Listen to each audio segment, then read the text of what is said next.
Hey, everybody. The Otherppl podcast is a listener-supported program. All episodes, almost 600 episodes and counting, are made available to you for free. I invite you to support the show at patreon.com/otherpplpod. That's patreon.com/otherpplpod. Thanks. You are not alone. You have found other people. You and I have a friend in common. Every stupid thing that a writer could do, I've done. I think it's really beautiful. Jesus, dude, what a struggle, you know? It was incredible. You know, it was like your head exploded seeing what was really there. And now here's your host, Brad Listi. Just one person at just one time. Hi, how's it going, everybody? Welcome to the Otherppl podcast. I'm Brad Listi. I'm in Los Angeles. How are you? Thank you for listening. It's good to be with you. I am thrilled to have Elisa Gabbert back on the program for a second time. She has a new book out. It is called The Word Pretty, relatively new. It's available from Black Ocean Press, and it's a collection of lyrical essays that has been making waves.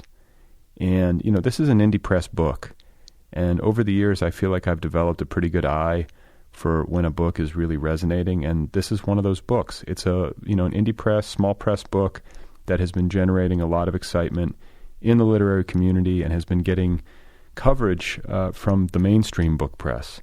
So, you know, on a certain level, I feel like this is kind of Elisa's breakout book. What I'm saying is that I feel like people who know books know Elisa Gabbert, or they're getting to know her. And my prediction is that eventually a lot more people are going to know about her. So I'm just very excited to catch her at this particular moment. She came over, sat down with me, and we talked and just had a great time. So you're going to hear that just in a few seconds. Before we get there, I do want to say thank you to listeners who reached out to me after last week's episode.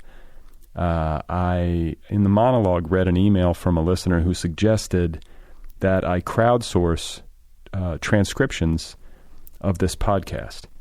And, you know, creating transcripts it's one of those things I should have been doing all along, but it's labor intensive, it's time intensive, and it's money intensive. And I now have, like almost 600 episodes that need to be transcribed, and it's just it's like this problem in my head. Like, how am I going to do transcripts? I don't even know what it would cost, but it would be stupid. And so this listener wrote to me and said, "Hey, why don't you crowdsource it? Why don't why don't individual listeners take on 1 or 2 or 3 or 4 episodes and transcribe them, and we can all just kind of put our heads together and get this done." So I read her email, I responded, I thanked her, and I heard from a good many of you who were kind enough to reach out and volunteer. So I just want to thank those people who offered to transcribe.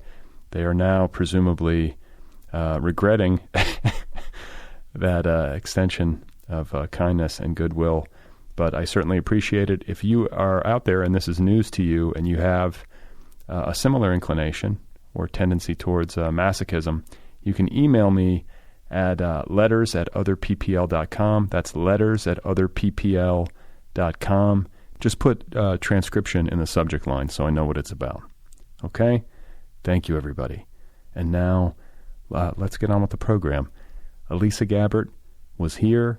Her new essay collection is called The Word Pretty. It is available now from Black Ocean. It was so much fun having her here, and I am happy to get to share this conversation with you. Here she is, folks. This is Elisa Gabbert. It's not just that we don't have a TV. It's that I don't watch TV, like, on my computer or on my phone or whatever. It's not that I've never watched TV. I just... You didn't grow up in a house without TV? No. I mean, I've watched plenty of TV in my life. I know what TV is like. But I don't like it. Like, I just don't feel like it's really good art ever. Whenever people are like, no, TV's really good now. I'm like, look, TV's always been... There's always been entertaining TV. It's not that it's not entertaining. The problem is it's like too entertaining, and I find it super addictive. And so maybe you like it too much. Well, no, it's like Halloween candy, you know. And I do think there's good Halloween candy as well. Right. But like, I find it hard to stop, and then I feel gross afterwards, and it's just like never as interesting. Like, I'm not thinking about it afterwards. I'm not, like, you're not as enriched. Right. It doesn't enrich my life. What about cinema? I like, theoretically, cinema. They have the Criterion. They have the Criterion channel now. Right. I think most new movies are total garbage, and so I rarely see movies. Isn't that weird? Like how, I used to go all the time. I think some of it is a function of like time in life and kids and just schedule. Yeah. But I'm not like sitting around going, God, I'm missing out. Like there's not. Oh God, no. I see like maybe 2 or 3 movies a year. Yeah, I used to be a movie person, but I feel like around like the late 90s, early 2000s, like it's just been downhill since then. Since they're just like churning out one comic book movie after another. And I hate them. So that's so boring to me. I would rather do almost anything else. I would rather watch TV than watch a comic book movie. Oh yeah, for sure. Some of them can be good, but it's just too much for me. It's just so deeply not my thing. All those kind of like universe, like I'm not into Star Wars, but so many people are. It's crazy to me. I just don't get it. It just doesn't do anything for me. So you read. So let's go through a day in the life of Elisa Gabbert. All right. Because you work a day job too. I do, and so this is part of the reason I felt like I had to kind of change my life. So my day job is pretty demanding. I work on East Coast time, so I usually get up and I'm working by 7, and then What are you in finance? No. You're a stockbroker? No. I'm a director of content and SEO for a software company. So I do like content strategy. I'd rather not talk about it. Because it's like I understand. Confidential. It's just dull. Not to me, but it would be dull to your listeners, I think. So I do that until, like 3:30, 4, and then I'm usually pretty drained. And so if I can, I'll like go to the gym or go for a run or something. And that kind of like clears my head. And then I'll make dinner. And then, I have the rest of my night to do what I want with. And I really just try to spend it reading or doing other kind of literary pursuits because that's the time that I can do it. And then if I want to write, I really can only do it on the weekends because I need that like fresh morning brain. I just don't. I'm too tired at night. I was going to ask. So, okay, but this kind of makes sense to me, like from an ecosystem perspective, that you would be feeding your head Monday through Friday in the evenings because it's just so evident from reading you, not only because you talk about it explicitly, but it just comes through that like you're reading in a serious way, widely, deeply, you have for a long time. And it always shows up in the work. But now it makes sense, like from the manufacturing standpoint, that like this is how it goes. You read all week, pack your head full of interesting ideas, and then you're chewing on it, I'm sure, during the day and whatever, driving to, or I guess you don't drive to work. I don't. Yeah, I walk from my bedroom to my little office nook. Not to be undervalued. It's a very short commute. It's nice, especially like living in a big city. But no, that makes sense to me. That's the way it would work, and it seems to be working for you. Like, do you like it that way? It's become a process that works for me, yes. So if I'm traveling a lot on the weekends, I start to get really angsty, I guess, about the fact that like I haven't had a chance to write for a while. And I actually kind of miss that I used to read more on the weekends because I didn't have as much writing to do. So I'm at this place in my life now where I feel like my writing is taking away from my reading time. And I started to resent that.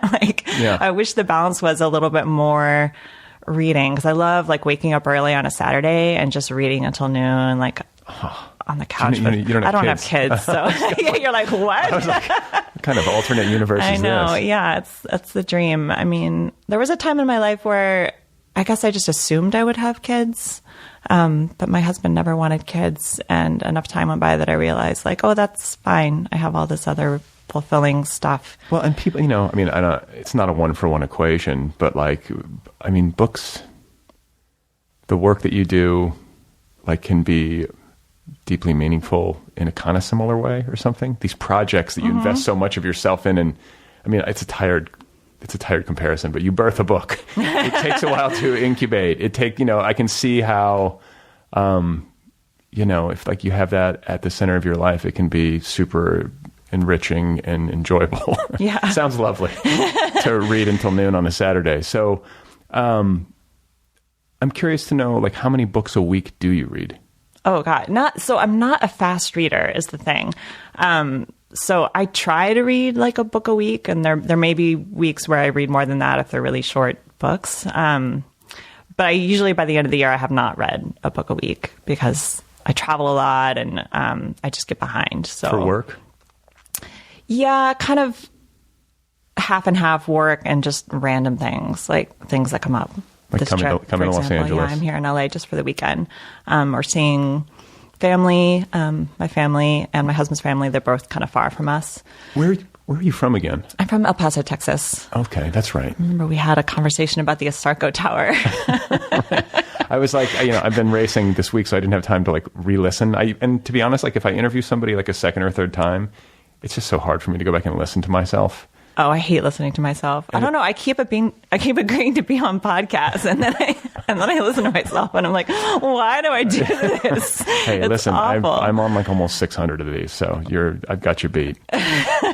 But you do this because you're a good conversationalist. I don't know. I just feel like I'm such a better writer than I am talker, and so when I hear myself, I just think it's like so inarticulate compared to if I had a chance to think about it. You have to be willing you have to be willing to accept like gross imperfection. Yes. To put yourself on tape in conversation. It's just messy. It's a much messier process. Oh yeah, and I have to hear myself giggling. It's horrible.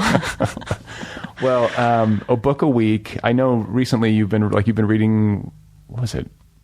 Like Mary Shelley or old like classic I'm reading books. a bunch of classics that I missed because I either, didn't get to them in high school or I wasn't an English major. So I took maybe like 2 English classes, I think, in college. So, and they were 20th century. So yeah, there's just a ton of classics I never read. And all of a sudden I really felt like I want that in my life. I want to know what those books are actually like instead of just assuming. And it's been really fun. I've been writing a little column about them, and I'm in this book club where we call it the Stupid Classics Book Club. So we're specifically reading kind of like short, not like Bleak House, although actually we all want to read Bleak House, but stuff like Frankenstein. And it's good. Like you can get through it. Cause like I find Yes. sometimes I'll be like, man, I really should have read this. And then I pick it up and I start reading it and I'm like, I don't want to read this. I always feel like it's better than I thought it would be. And specifically weirder, like always weirder than I thought it would be, which I love. Frankenstein is really weird and just nothing like what I expected at all. Like not the cartoonized, like the TV. Yeah, exactly. And I've never even seen like a whole Frankenstein movie. I don't think but I just had these kinds of assumptions that I don't know where they came from about it that were not true at all. And so you do the reading. You're trying to read a book a week, maybe an hour or two at night, probably, right? Of deep reading. Yeah, I try.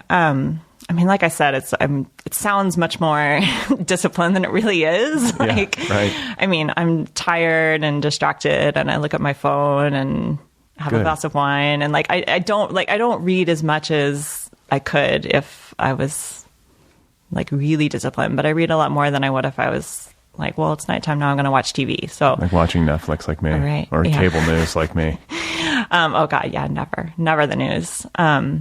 But I go to the library a lot. And so that helps because often the books are due back. And my library actually just got rid of fines. So even if I turned in my books late, I wouldn't have to pay anything. But I'm just such like a goody-goody. I can't bear to turn in a book after it's due. Wait. So why, if they have no fine, like what's their enforcement mechanism? Just like... I have no idea. I don't know. I wonder about that all the time. Like, I wonder if people who go to the library are like me and they want to take the books back. Is the library crowded? Like, do a lot of people go to which library do you go to? Do you mind saying? I go to the Central Branch in Denver. So it's like the main branch. Sometimes I've shown up like right before it opened and there's just, people like milling around crowded outside. Which I just read that, I didn't read the whole thing, but I started that Susan Orlean book about the LA Library Fair. Yeah. And there's a part about that, like if you show up before it opens, there's just tons of people waiting to go in. And so the Denver Library is like that too. And I think a lot of them are homeless or whatever. And they're just like, I want to be in a place and this is a place I can be. But once you get inside, it doesn't seem crowded. It's a big building. There's multiple floors. If you go up to like the floor where all the computers and everything are, just a ton of people in there. Well, and it just, it strikes me, it's like one of these last bastions of taxpayer-supported, like, goodness. Yeah, I love it. Like, I feel like libraries are so inoffensive in every way. They're so good. Right. And yet, some people want to disrupt them. Yeah. It's like, dismantle the library. It just seems like such a awesome, like, civic institution and something well worth supporting. Yeah, they're perfect. I mean, the only annoying thing is that sometimes I have to wait many weeks for a book if it's like just came out, it's a bestseller and everybody wants it. But I'll do it anyway, because often by the time it comes around, I realize like, oh, I didn't really want to read that anyway. There's always plenty to read anyway. Yeah. Yeah. I don't understand those lists of books that like, oh, most anticipated, I can't wait. And I mean, if somebody tells me like, I can't wait for your next book, amazing. I love that. I'm glad to hear it. But I don't think that way at all. I'm like, what? I can wait. There's just so many other books. There's plenty. So you go to the library on Saturdays to write? Is that what it is? No. You write at home? I write at home. Okay, yeah. So when do you go to the library? Just like sporadically? Just whenever. Every now and then if I want to take like a long walk and the weather's nice. It's like a 2-mile walk from where we live to our library. So I'll walk down there. Oh, okay. See, I had it in my head that you were composing in the library, like as a way to like surround yourself. But that's just where you go get books. Yeah, it's just where I get books. Yeah. I always work like my day job or whatever. I work from home and then I go to a different area of my apartment when I'm doing other stuff just to have like a little bit of separation. But I'm very distractible, so it's very hard for me to read in public. Like if there's any background music or people talking, like just having 2 streams of like the words in my head that I'm trying to think or read, and then other people or song lyrics or whatever, they just completely disrupt each other. And that makes me feel good, because I feel like for some reason, because you're such a good thinker on the page, I'm like, wow, this is a person who is just so focused. But you struggle with your phone and distraction just like anybody. Yeah, absolutely. So I just have to strategize around it. So sometimes you go to the library, but you can still get on your phone in the library, can't you? Well, the reception's pretty bad in our library. Good. Wonderful. But yeah, I mostly just go and get books and then leave and take them home. And yeah, I'm kind of a homebody, I guess. And then like poetry versus essays. Like I guess there's some argument about like an earlier book of yours being I guess technically essay-ish. But very, very different than like the essays I'm writing right now. Yeah. So can you talk a little bit about the two? And, I don't know if it was so much a decision more than it was like a realization, like that, oh my God, I'm an essayist. I'm a poet/essayist. I'm a hyphenate. Like, how did you come to that? And what has been, the experience of working in this vein? Yeah. I mean, I was always writing prose the whole time I was writing poetry, just because that's sort of the default mode of communication. So, I used to have a blog and I was writing a lot on my blog, and, I'd occasionally write reviews, criticism, whatever. And, every now and then people would ask me to write something, and it's just, the more I did it, the more that happened. And, I just started kind of turning more of my attention that way, partly because I find it a lot easier, actually. It's easier for me to produce prose than poetry. Really? Yeah. Like, is it faster?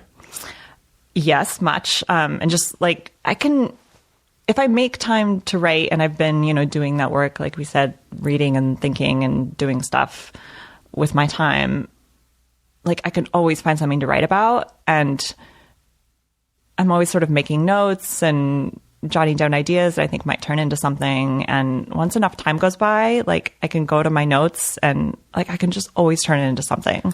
Okay. So that's what I forgot to ask you as we were talking about your like schedule and your reading habits and everything.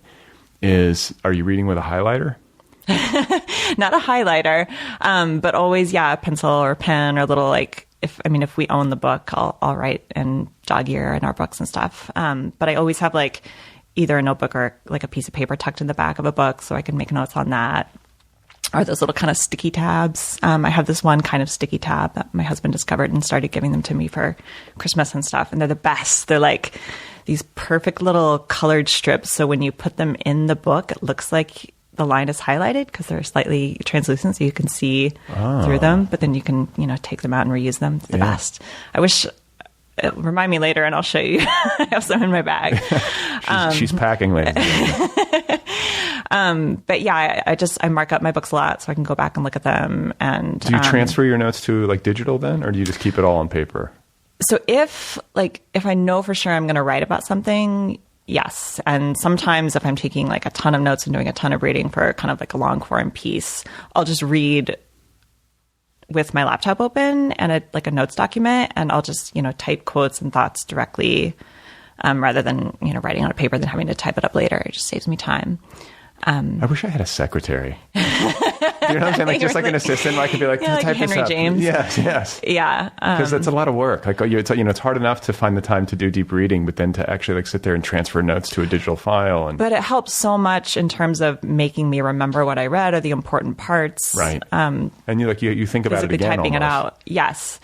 And just marking things and going back to look at them, because I find often I'll finish reading a book and I know I liked it, but I can't particularly remember which parts are why unless I go back and look at the things that struck me. And I'm like, oh yeah, that part, that was great. And then I'll start to see connections. Like I just read a very short book, and I got to the end and there was this line that struck me and I was like, oh, wait, was that, because it was a book with an introduction, and I was like, was that line quoted in the introduction? But then I went back and looked and it had appeared twice in, it might have been in the introduction too, but it was twice in, it was this book of lectures on Proust. Light reading, just actually, this guy Joseph Chapsky, I think is how his name is pronounced. So he delivered this lecture on Proust when he was in a Soviet prison camp in the 40s. All the Polish officers, were just kind of delivering lectures to each other about what they knew and what they remembered, because they were kind of trying to keep their minds sane, yeah. I guess. They didn't have books or anything. And so he just delivered this lecture on everything he knew about Proust and about a remembrance of things past from memory, or I guess I should say in search of lost time. I'm trying to think of what I would do if I were in a prison camp. I guess I would just talk about podcasting or... yeah, everything you've learned, how to work a soundboard. Yeah. Which I have minimal understanding of, but... Well, it was a really beautiful book, but so it was, there were a couple of times where he used this exact same phrase multiple times, and in one instance, I think he was talking about himself, and in another he was talking about Proust, and I don't know, it was just really poignant, but I wouldn't have remembered unless I had, gone back and noticed that I've flagged that line twice. So what about you're reading, you're getting ideas, your mind is live and sort of activated. And at what point do you transition from oh, this is interesting, oh, I'm fascinated, oh, I'm taking down all these notes, to oh, I think I have an essay to write about this? I'm imagining that you get to some point where you have a question that's bothering you, or some point of disagreement with prevailing wisdom, or can you talk about how you start to see your own work in the work that you're reading? Yeah. So usually it has to be... there have to be 2 to 3 kind of related ideas. So I start to see this kind of interlocking structure. And if it's a longer essay, it would have to be more than 3. But if I have 3 ideas that I find interesting that are sort of overlapping, then I will see oh, that could be a 3-part structure. I mean, I like essays that sort of start in one place and then end up somewhere else. I mean, I don't want to put you on the spot because I know... it's annoying, but is there any chance you could recall such an instance, of 3 ideas that it would interlock? Can you give an example? Well, I can think of, let's see, I'm trying to decide if it would be better to talk about something I haven't yet written or something I recently wrote. Well, so I'm writing this column on classics, and I started reading Swann's Way. I just kind of picked it. I was trying to find something on our shelves to read, and I was like, oh, well, I've never read Proust. I still haven't. Yeah. But I kind of didn't expect to get into it because, I don't know, it's really long, and it has the aura of difficulty about it. And it was night and I was tired and I was like, I'm not going to get into Proust tonight, but what the heck? Right. I opened it and I read the first line and I was like, ooh, wait, that's good. And I read the first paragraph and I was like, holy shit. Man, no wonder this is a nobody classic. told me. Proust is great. Right. That first paragraph was a little deceiving though. It gets more difficult. And then I read later, I got this book. Well, so actually, the next time I went to the library, I happened to see this book called Lost Time, which is this lecture on Proust, and I picked it up. The Polish prisoner? Yes. Okay. Because I was like, oh, maybe I'll write about Proust for my next classics column, and like this would be relevant. It's because I'm always trying to kind of find supplementary material. Because if I just read, like the one book, that's not giving me enough. I need some context and padding. So I read that and that kind of blew my mind. I actually sort of stopped reading Proust because I was just so into that. What I found really fascinating about it was that, he's delivering this lecture. He didn't actually write it, I don't think. He just delivered it and then somebody transcribed it. But he delivered this lecture about Proust, this book that's about memory, and he was doing it from memory, and he couldn't, check any of his sources or his quotations because he's in a prison camp. So, right. There's no public library, as it turns out. Right. So I found in the introduction to the lecture, which was written by the translator, that he had said, somewhere else in his diary or something, that it was a really happy, actually joyful time for him, making notes for the lecture. And the book includes these photographs of these elaborate notes documents that he did when he was kind of designing the lectures. And they're so beautiful. They look like art. And the translator actually translated the diagrams too, because they're written in Polish, and he translated them into English, but in drawing. So you can see side by side exactly what it looks like, but you can actually read them. And those are super beautiful. But he talked about how that time was actually happy for him. And so that made me think of this memoir by Natalia Ginsburg called Family Lexicon. And it takes place during World War II. And there's a lot in that book about people feeling oddly happy during the war. Like later, they remember the war fondly. I can understand that in a weird way. Because it has a clarifying effect. Right. It's all of a sudden you know exactly what's important. Yes. Stakes are high. Your mind is completely alive. And so, the connecting thing there to me is sort of the joy and suffering. And so the overture in Swan's Way, there's a lot of that in there too, where he's remembering the narrator, who's, maybe a stand-in for Proust, probably, is remembering as a child, how it was very hard for him to go to sleep until his mother came up and gave him a kiss goodnight. And, it's rendered in just so much rich detail. And he's talking about how terrible it was for him at the time, this degree of suffering that he felt, and how he was just so miserable, and the time seemed to pass so slowly, and it was like he would die if his mother didn't come up, and sometimes she didn't because she was entertaining. And so he's talking about a very painful memory, but there's this kind of joy inside it, just in remembering the pain, that's a kind of happiness. And so connecting different texts or things in my own life, how I think my own past pain is very precious to me. Yeah. We get attached to our suffering in a way. Yeah, absolutely. And I think there's also this thing where it's it's nice to reflect on past suffering because you're no longer in it. Right. So it's I made it through. There's some sort of good there's feeling. There's a pride. Right. Almost. I feel very protective of my painful memories. They do feel in a way like my best memories. Yeah, I guess I'm kind of the same way. They definitely are sticky. Mm-hmm. They keep coming up, and then when it comes to writing, it's a strong tendency to want to go there. Mm-hmm. I have that kind of nostalgia for my past pain. I have this one kind of. Do you have a greatest hits? Give me one of your best ones. I don't know. I have this this sort of image in my mind where I remember once. Oh God, it's funny actually. What I remember is not the painful time, but a memory of the painful time. So right around the time that I graduated from graduate school, I went through like a painful breakup, and it was like a cold, rainy spring because I was in Boston.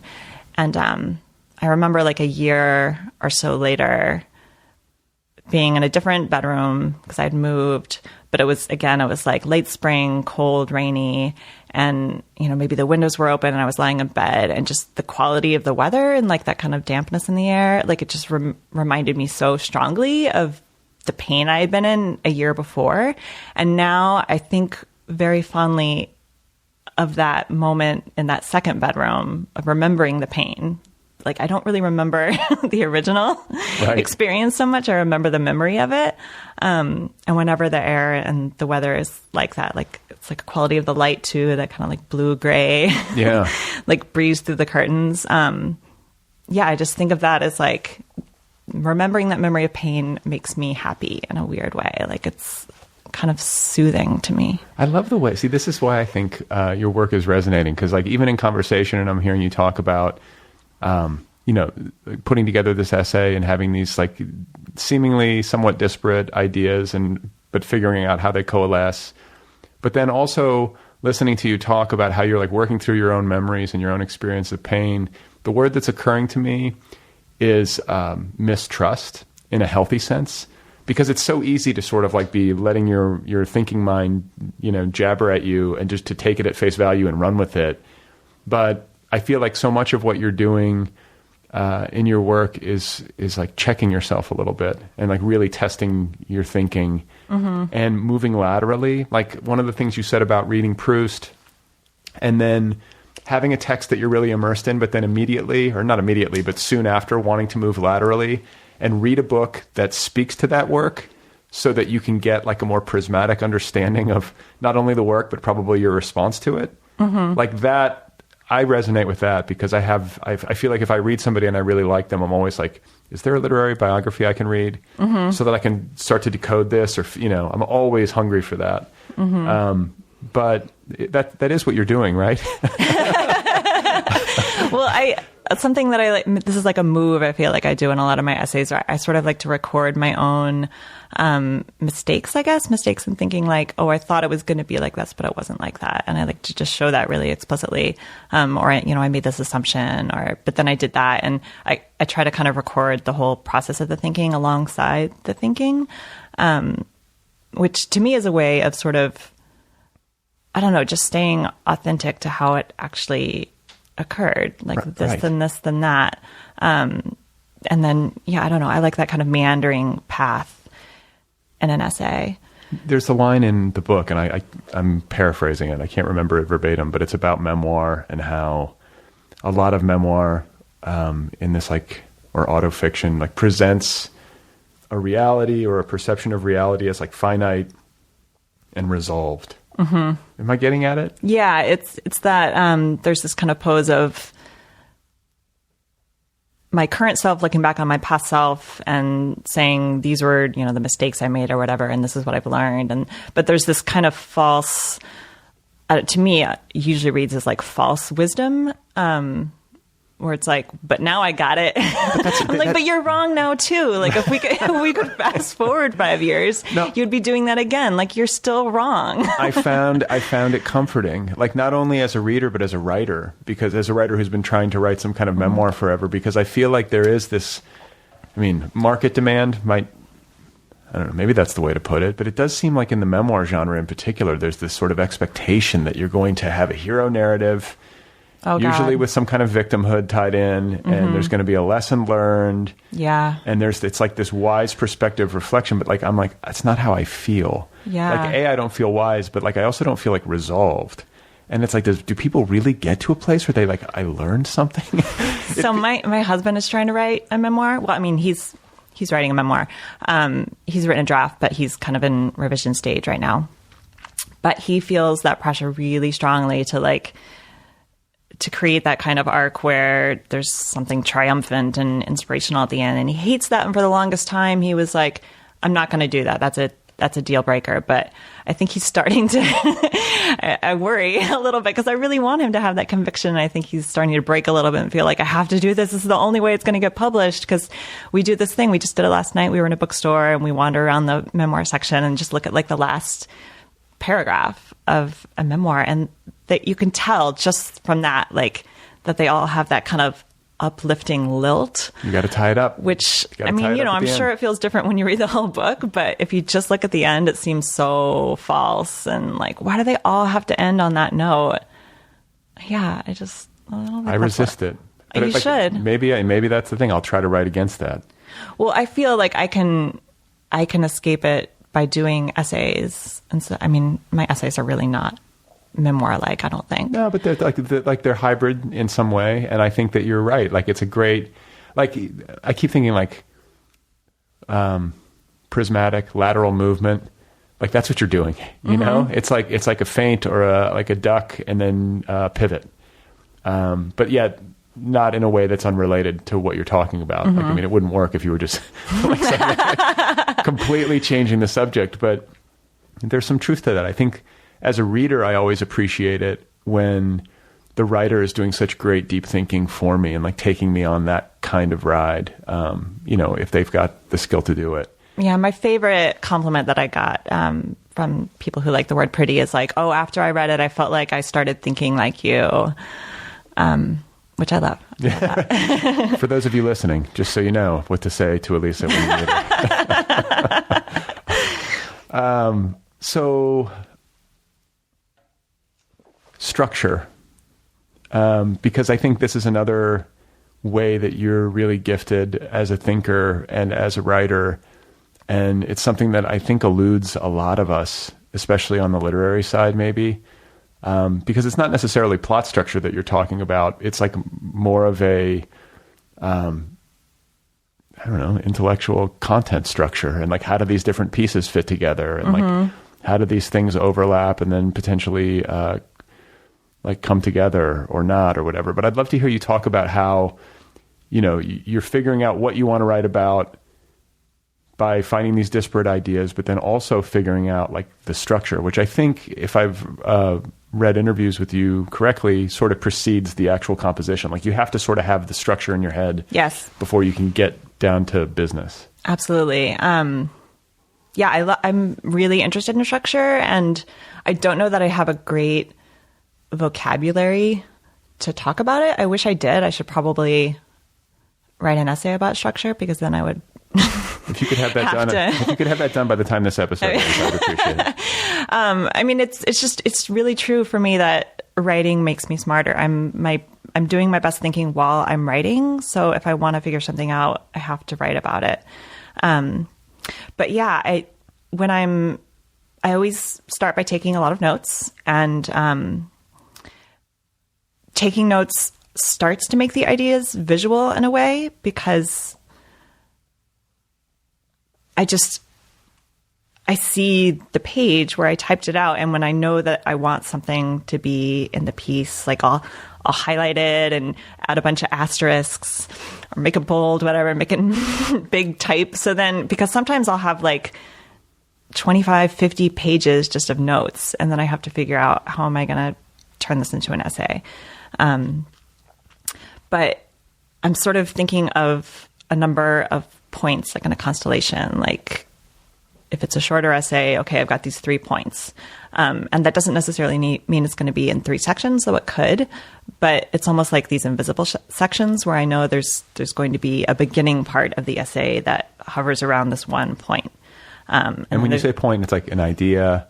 Is it a... Yeah. It's an idea that's complex enough that I know, like, I can talk about that for like 4 or 5 paragraphs, and I'm going to have interesting things to say.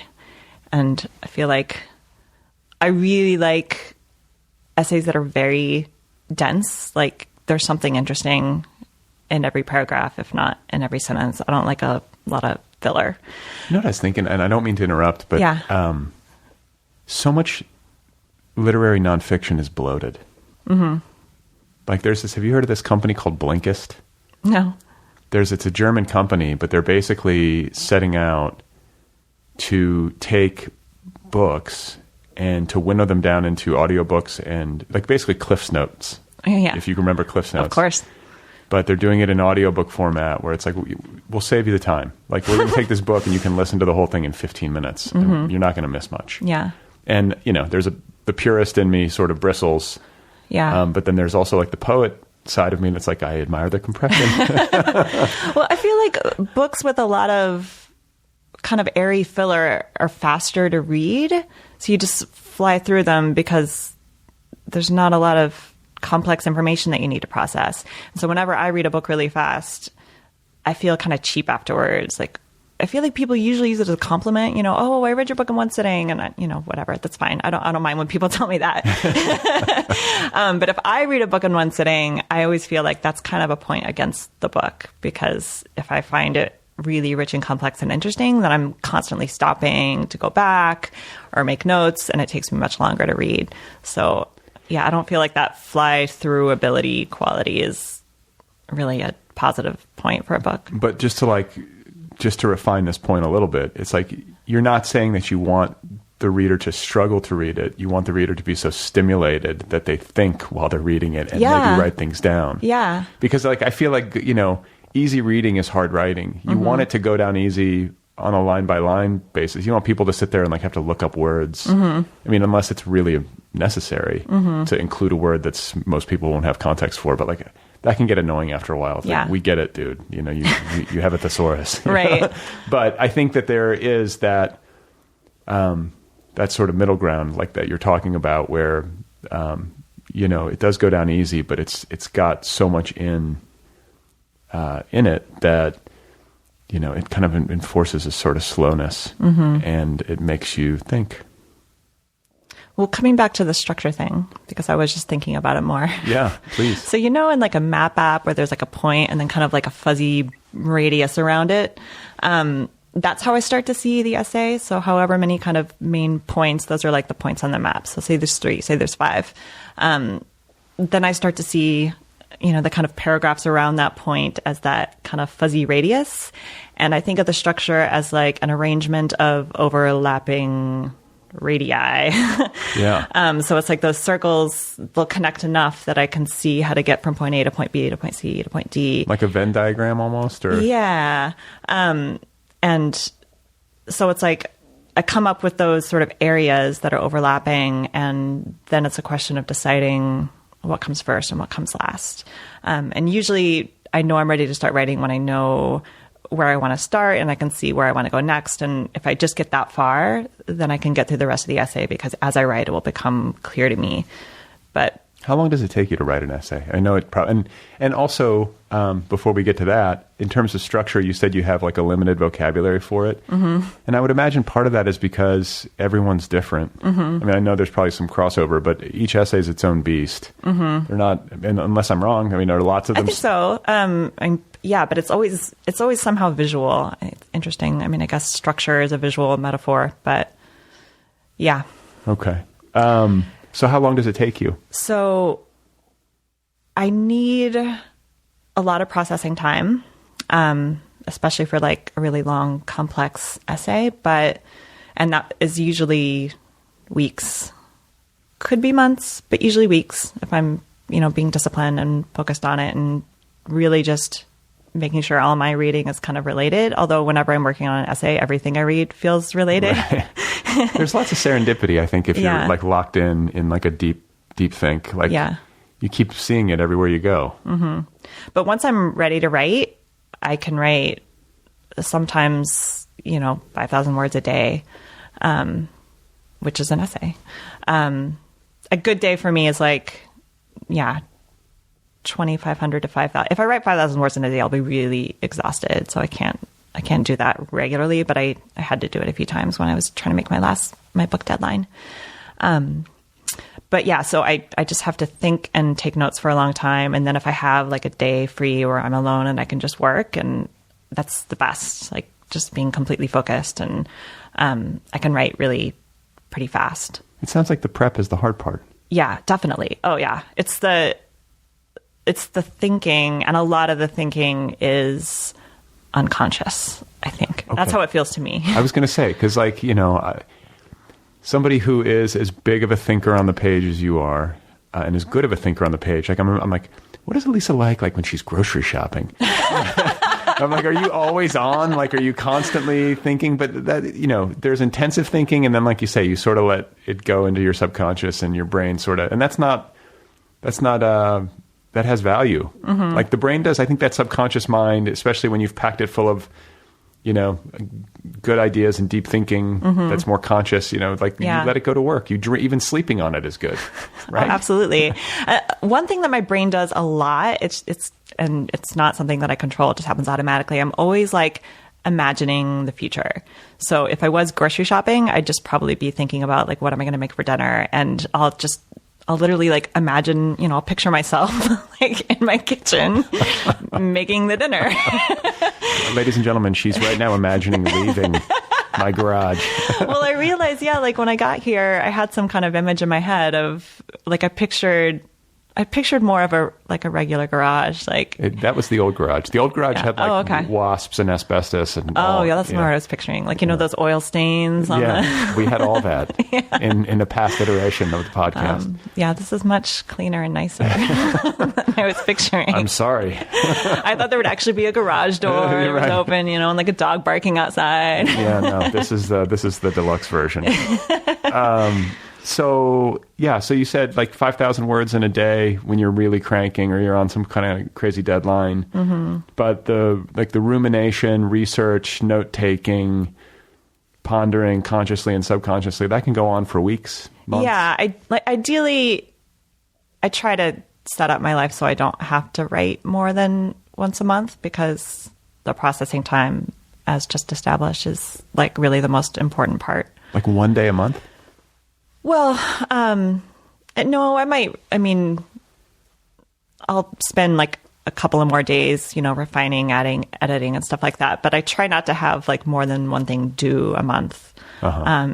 Most of the time I'm writing to a deadline rather than just because I feel like it. That makes sense though. Like it makes sense, specifically with your work. But like I've read about or talked to people who work that that's sort of like austere, get up in the morning at dawn. And what was it, like Matt Bell, who's been on the show, he was tweeting the other day, he's like reflecting back on the writing of his novel, and he's like, I would wake up at dawn and eat like a fistful of hard-boiled eggs and go to he was somewhat tongue-in-cheek, but he was also, to circle back, he was it was one of those things where he was like reflecting on past pain with nostalgia. Uh-huh. Yeah, because it was hard. Right. He's not doing that anymore, but he's like, wow, I got a lot of work done. Yeah. And so it's like sort of like, wow, that was kind of a joyless slog and really painful, and I was getting up before dawn and all this stuff, but like, wow, I miss it. But there are people, a lot of writers, who sort of have to be in it every day to get stuff done, and then there are writers who work in little pockets. Mm-hmm. But it sounds to me like you're you load up. Mm-hmm. And I get it all spring-loaded. And then just like it comes out in a burst. Yeah, so it's very irritating. I think I mentioned this earlier, but it's irritating to me sometimes when I know I'm ready to write, but I just can't find the time. There was a period about a month ago where I was traveling like 3 weekends in a row, which is just, it's too much for me. I'm too old. I get really exhausted because I can't sleep very well when I travel. But, weekends are when I write, so I wasn't able to, and it was very irritating to me because I was like, I'm ready to write this thing. I want to sit down and write it, but it's all basically already in my mind. You know what I mean? Like I've done all the thinking, it's there, and I have to type it. Is there something like physiological, like external, that we can all be aware of, that like when Elisa's ready to write, you start to twitch? Is there some sort of signal you give? Because I'm probably a little irritable just because I'm very preoccupied. Cause the sentences are coming to me, and like when I'm falling asleep, or I'll wake up in the middle of the night and be thinking about it. And do you ever like talk into your phone or anything like that? Do you take notes into your phone? Sometimes, yeah. Yeah. But then I usually, it's saying it that makes me remember it. So I rarely go back and actually listen to those. I'll remember it if I say it. And it used to be that like when I wrote more poetry, often poems would come to me while I was running or something. And so I would just have to repeat it to myself because I didn't have anything on me to record it with. I would just repeat it to myself the whole time in my head until I got home so I could write it down. Are you like a regular runner? Like in the Denver way? Training at altitude? No, not really. I jog, and I don't jog very fast or for very long, but I've been doing it since I was a kid. Like on a ritual? I mean, like, is that how you sort of, like, because you said you clear your head at like that after work, like that interstitial period? I've been in the habit more of going to the gym than running outside lately, just because they built like a nice brand new gym 2 blocks from my apartment. And it's always snowing randomly in Denver in the spring. So I usually go to the gym instead. Okay. But there's something different. Like, when I go to the gym, I end up actually, one exception, watching TV. Like while I'm on the cardio machine. I basically always watch Food Network, though. It's like it's okay. That's it. I watch PBS I watch at the gym. Chopped while it's like counterproductive. Getting really hungry. Just thinking about going to the grocery store to get my food for dinner. But it's not. It's not as nice, really. I guess, as when you run outside and it makes you think. Watching Food Network does not make me think. The reason I ask, I think there's I've talked to a lot of writers on the show who are regular runners. Mm-hmm. Not all, but it's not uncommon, to have that be like a part of some creative ritual. Mm-hmm. Yeah, there's something weird about moving, and it's not just running or walking. I notice that when I'm really writing and I like have a hard problem that I'm trying to solve, like I can't quite get the sentence out, or I'm not quite sure what the idea is or how to say it. What's the next thing that I'm going to do? I'll just like get up and start pacing, and it doesn't feel like I decided to do it at all. It feels like I have no free will. I just stood up, and then I'm like, I was just in the middle of typing a sentence. Right. Why am I walking around my apartment? Right. It's totally unconscious. Like my brain is forcing me to stand up and walk around a little bit, like, because somehow I'm going to be thinking better. I have that. I got them. Like my feet, I've got to move my feet. Like I'm not a runner, but like I'm a walker. Mm-hmm. Like to an unusual degree. I'm getting a little bit more into walking lately, less running. Like I'll go on a longer walk than I would if I was running. I'll run for 2 miles and I'm sick of it already. Right. But I can go on like a 5-mile walk and Like I'm into city. Like I always call them city hikes. Yeah. Or like I'll just go wander the city for like 2 hours. Yeah. If I can. Yeah. And just like check out weird streets. Because like there's so much to explore here. Like I haven't seen half the city. Absolutely. I mean, I haven't seen a fraction of it, and I've been here almost 20 years. Yeah. Coming here in the car, it was just like there were so many turns. Yeah, right. You're like, where the hell am I? I just had to have trust. I was eventually going to end up here. And look at you now. So what about revision? Like, because you do so much prep work, I'm going to guess that you don't have to do a ton of revision. That's true. Okay. So like once you get to drafting, it's like you do it, you get it out, you refine it, you hand it in. Mm-hmm. Yeah. And most of the time I don't have to do very heavy edits after that. It's, 90% plus of the way there most of the time. And if I was working with an editor who didn't think it was that close, I'm often like, well, this is not the editor for me.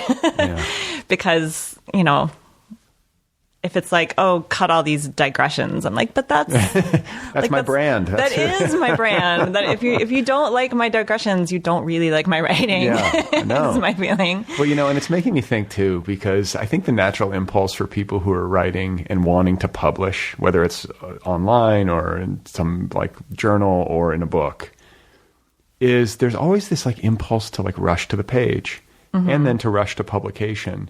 But I'm recalling as I talk to you and listening to the way that you do your work, a conversation that I had with Roxane Gay, where she was telling me about how much mental planning she does before she writes an essay. And it makes sense. Like a ruminative, meditative, product of deep reading, digressive form, you'd probably be wise to do a lot of thought work and planning and note-taking and diagramming before you dive into drafting. But I think for so many people, it's like, well, I'll just start and figure it out. And maybe that works for some people. I think that would work better for fiction, like, because you already have so much structure and you're like, well, I know what the next scene is going to be or whatever. And like, you can get it out in crappy writing and fix the writing later. But with an essay, you really can't. You can't like just insert thinking. If it's crappy thinking, you're not moving the essay forward at all. So yeah, it really feels like a pure waste of time to me to make myself write if I'm not ready to write. And I mean, sometimes I have to do that when like I'm doing edits or whatever, and editors ask me for a little more something here. And often when I'm in a place like that, I find that I just repeat myself. Like I'll think I'm having a fresh idea, and then I read through the thing again and I realize like, oh, I just wrote almost the exact same sentence verbatim. That's like already later in the essay. That's how I feel when I listen to myself monologue in this show. Yeah. So do you, and I'm going backwards a little bit, but I want to drill down into this because I think it's fascinating, and I imagine people listening will be interested, or at least a lot of people will, is when you're note-taking and you're doing all this prep work before you start to draft, I'm imagining it's a lot and it's kind of a mess. Mm-hmm.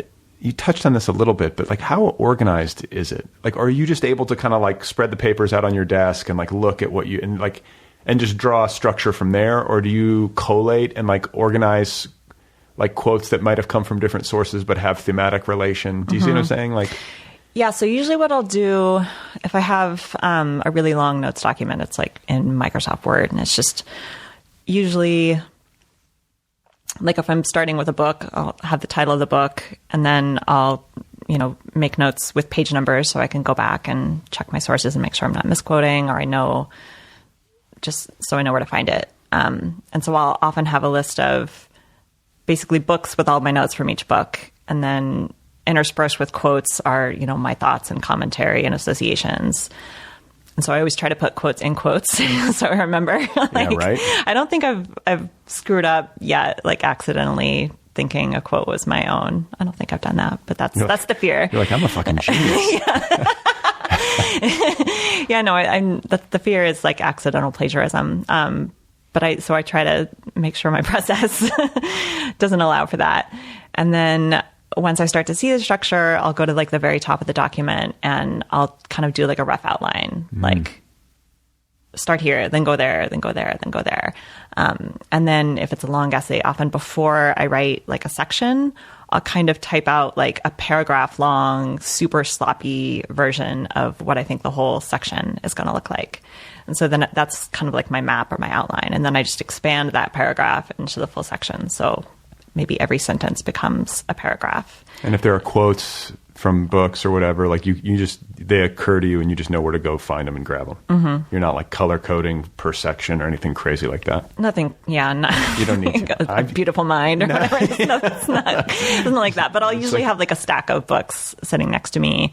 And I have this little device, I think it's called a book weight, which whenever people see it in our apartment, they always say, what the hell is that? It's like a leather strap with weights. So I can hold a book open and the weight like holds it open so I can type with both hands while I'm looking at the quote. See, this is very all handy. helpful. This is helpful. I feel like we're getting, and maybe you've already had this conversation elsewhere, but I feel like we're getting a detailed window into how you make this stuff. Yeah. That's good. Yeah. Book weight, sticky tabs. Yeah. All this stuff is really important. Like it's systematized, and now like I need it, and I always like I sit in the same place usually when I'm writing, and like that's important to me too. So this whole time I'm talking, I'm like imagining me in my little spot. It's at the end of our dining room table. I'm like, that's where the magic happens. Oh. So, and you got to tell people, you got to remind people too, you got to quit watching TV. Just get TV out of your life. People get really mad. Even like, my close friends, they're like, you don't know because you've never watched The Wire all the way through. You don't know. Breaking Bad, dude. It's a masterpiece. I mean, yeah, I have a weird, like I'm such a news junkie, and it's probably some sort of weird bad addiction, like phone. But like in terms of information diet, like no TV. Do you read trashy magazines like Us Weekly or anything like that? Do you have any No. Do you have any vices like in the information realm? I mean, I guess Twitter. Yeah. So because I work from home and it's kind of socially isolating, I do have a bad like daytime habit of just sort of, if I'm not doing anything else, like vacantly staring at Twitter. So that's how I tend to kind of absorb secondhand news. I rarely actually you just need to follow click through and read full news. I see. my constant obsession, but like I have very mixed feelings about it. That's, I think, part of the reason why I ask, because I'm like, I know it's unhealthy to a degree. I know it's toxic, but I also feel like some weird sense of responsibility to be like my little micro, like pinging a signal that like hopefully is moving in some haphazard way towards objective truth or like as close as you can come, you know, just because there's so much disinformation and craziness out there. Right. Well, I mean, like everyone, I went through the period of just absolute news addiction, like before and after the 2016 election. And when I would like look back at my tweets from late 2016 or late 2017, it was just, I was always freaking out about Trump, you know, like every day. And I just stopped. Like I didn't really purposely try. It wasn't some... You just had enough. Yeah, I just stopped caring so much, which I don't necessarily think is good. No, but I but I'm not like, but I can't, there's so little I can do in my day to day, that, you know, I try to stay informed enough, you know, I vote like, right. But yeah, I have this 40-hour-a-week job. My husband has a chronic illness, so like I'm the breadwinner. And you write about this. He's losing his hearing? He has something called Meniere's disease, which is just sort of a label for something very mysterious. It's just like your ears are real fucked up. And so he's losing his hearing and he just gets really exhausted. And so it's hard for him to have like a full-time job. So he doesn't. He has like a part-time teaching job. Right. And he writes. But yeah, so like I can't like quit my job and become an activist. I just can't. Right. And books and writing and reading are so important to me. And I have, you know, this one wild, precious life here. Right. Right. So like there's just not time for me to care about Trump every day. And I remember right after the election, actually I think it was right before, like thinking like I'm really scared that, you know, our lives are going to change so drastically that I won't be able to care about books as much as I do now. And it felt like that for a little while. But now I'm like, I'm back in it. I'm like back to like, yeah, I this is what I care about. I fucking care about, I mean, not in that stupid, just like, I don't care what's in books. I just love books. Right, like, right. No. But it's a line to hold, and it's important. I mean, it's as important a work as there is in a lot of ways. I mean, it certainly holds its own. Right. Well, when reading what people were writing during World War II, for example, is really helpful to me. It's like, if you can be in a fucking prison camp and still care about books, then I can still care about books. There you go. So who are some of your heroes? Like literary heroes? I'm not someone who thinks in those terms so much, but I mean, like favorites. If I had a literary hero, I think it would have to be Sontag. But you know, even then, it's funny to me because, like, I love her essays so much, and I don't think that she really considered herself an essayist.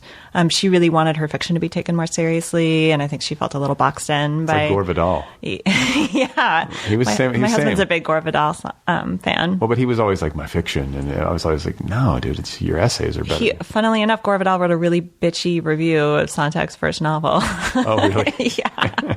Yeah, he was very dismissive. He was a prickly character. Oh, he was. Indeed. But I'm interested. It's great to hear you say that, because like when I think of you in like the literary firmament, what comes to mind is like intellectual, like, and also like public intellectual, which like in especially like present day America, almost feels like goofy to say, because our cultural values are so twisted and everyone's watching TV, and you know, like they're like, what was it? Like there's like, I want to say there were like 500,000 people who showed up for Jean-Paul Sartre's like funeral in Paris back in the day. It was like a staggering number to consider for like a public intellectual, like a cafe philosopher. And you know what I'm saying? Like, what's the corollary in America? I mean, Sontag, but like that role is what I'm getting at. Like the role of the thinker, the public thinker who's doing the deep work and is trying to sort things out on behalf of everyone else, and then hopefully like reconstitute and make it palatable so other people can go along for the ride. Like that's so valuable and so undervalued. Is that part of your project? Like, do you think about your work in a long-term sense, and for lack of a better word, in a career sense, as like, I'm going to try to do that. Even if like the culture won't meet me halfway, like that's what I'm going to try to be. Yeah. I mean, I hope so. And I think that's part of like specifically wanting to write essays. There's something about the form that I do think is resistant to market pressures in a way. So I remember having a conversation with my agent where, you know, she asked me like, is it a deal breaker for you that it's essays and not just like a nonfiction book or a memoir or whatever? And I was like, yeah, I think like, that's really the tradition that I want to be in. Who's your agent? Manika Woods. Oh, yeah. Okay. You know her? Yeah, she's got such an impressive roster. Yeah, she's awesome. She's got good taste. Mm-hmm. You know, I've got a couple of friends who she represents, but like I've noticed it. Mm-hmm. So, you know, and I mean, I don't know. I don't notice that many agents for who they're taking on, but she's definitely got a good eye. Yeah, I feel a lot of affinity with her other authors for sure. Cool. So anyway, you were saying the essays and is it a deal breaker? Yes. And I decided it really was because, I mean, you know, the word pretty in my next book, there's really not like one single unifying. I don't see how you could make it a book. Like it would have to totally change. So, and that's a compromise that I'm not willing to make. I mean, maybe, you know, maybe someday I would want to write just a nonfiction book. But that wasn't what I was doing. And I didn't want to twist the project into that. To fit some market need. Right. It's a bad formula. Well, yeah. And I think it's tricky to get, it's still, even though it's pretty trendy right now, it's tricky to get a collection of essays published still, unless you have a really big platform. So like most agents, most publishers are looking for that kind of like voice driven, here's, you know, this blogger who has 50,000 Twitter followers and you're on your way. Right? Well, yeah, I'm not saying I have like no quote unquote platform, but I think I still had editors tell me like, oh, maybe if she had more of a platform or whatever. Yeah. Well, it's hard. Keep going. I'm going to encourage you, really, because you're good. And I think you can do it, but you have to see it through. But like, no bullshit. And I think a lot of us feel that way. And I think a lot of the people who have sort of found your work early, it's like when you find a band before they really hit. So keep going. I think it's going to happen for you. Thank you. And I appreciate you taking the time. I always ask people this, like, because you're so intellectual, I'm curious, like, spiritual side, are you a religious person at all? Are you an atheist? I'm an atheist, yeah. You are? Mm-hmm. Okay. I'm not even... Was Sontag an atheist? I don't even have, like, that thing where I, like, look at the sky and feel numinous bullshit. Like, so, like, the Denver... just like a robot. The hippie element of, like, Colorado Front Range, Denver, that doesn't touch you at all? Not at all. No, like, I don't even like yoga. None of it. God, see, Denver needs you. Not only does, like, the broader literary culture need you, but I think these places where there's like kind of almost a uniformity of toe rings. I'm not into astrology. Nothing. No. It's just books. Books are your church. Yeah. Well, thanks for making time during your time in Los Angeles. I'm sorry it's raining in May, but it's kind of so cool bad. Too. Yeah, no, it's great. All right. Well, and what's next? You got another essay collection? Yes, coming out in about a year. Spring 2020. It's I just have to do edits, which I'm dreading, but I have to finish them by July. Who's publishing? FSG. Oh, well, look at you. See, I told you it's happening. I have a good instinct for these things. Well, congratulations and thank you again. Thank you so much. All right. We did it. That's Elisa Gabbert. Her new essay collection is called The Word Pretty. And it is out there now from Black Ocean Press. The Word Pretty by Elisa Gabbert. If you haven't read it, you should read it. Go get it. You need it. I'm rhyming. You can follow Elisa on Twitter. Her handle over there is @egabbert. She's a good follow. I think she's on Instagram. Her website, I believe, is elisagabbert.com. One more time, the book is called The Word Pretty. Thanks to Kill Rock Stars and the band Stereo Total for the theme song music as always. Thank you to Tiger in My Tank for the interstitial music. If you would like to support the show, patreon.com/otherpplpod.